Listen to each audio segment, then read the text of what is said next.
Welcome to this video. Do not forget to subscribe to the channel, press the like button, and activate the bell, and let us leave you with an enjoyable watch.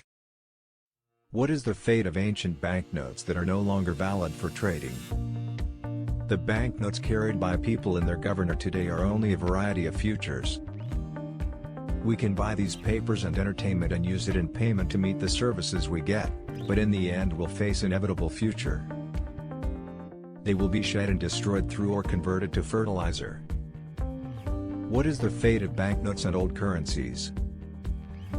Like all other things, banknotes. Over time, these papers must be destroyed and replaced by new currencies.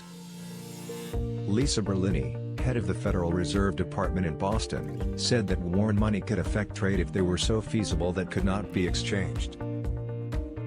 When talking about the US dollar, a more cash currency used in general among countries and in global trading, the use of dollars and ancient dollar affects the reputation of the United States. Burling. We all know that the durability of cash makes it hold as if she was washed with clothes by mistake.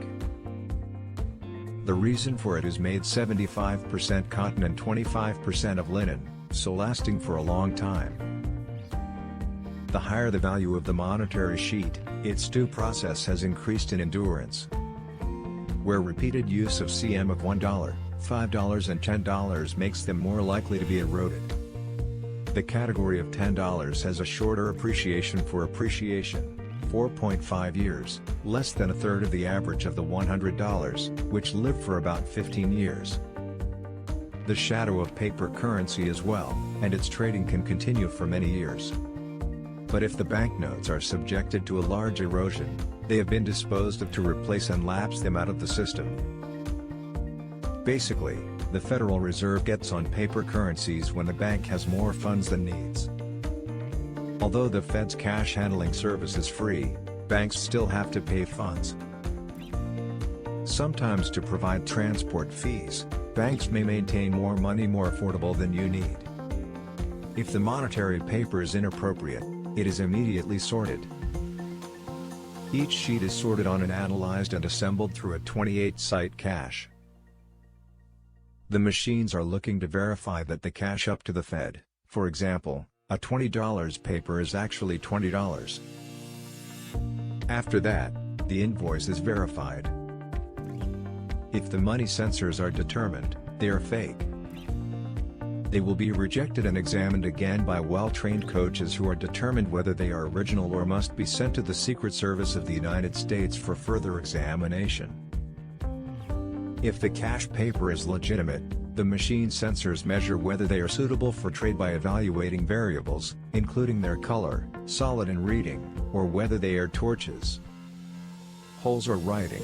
The security features, for example, can cause a three-dimensional security bar in $100 to eliminate a paper. Although the paper does not meet the required shape standards, it will be cut immediately. Approximately 15% of all $1 bank leaves, which pass through the Fed in Boston, is shredded, while the figure is in a range of 5 to 10% for higher categories such as $50. The piles of inappropriate currencies are torn. The Office of Engraving and U.S. Printing is constantly replacing those banknotes. Recycled currency finishes feeding power plants, tomato plants. The Federal Reserve offices were born 5,287 tons of torn currencies in 2018 and 86% were recycled. But how to recycle exactly depends on the place of tearing. At the Federal Reserve at New Orleans in Atlanta, for example, coins are converted into organic fertilizers for urban gardens. At San Francisco Reserve Bank's Salt Lake City branch, coins burn cement treatment. In the Fed in Boston, small pieces are shipped to local Holocaust in Saogos, Massachusetts, and converted into electricity for surrounding communities. Boston is one of 10 backup banks or cash offices help the public get energy from the U.S. currency, even after vanishing purchasing power in the ink.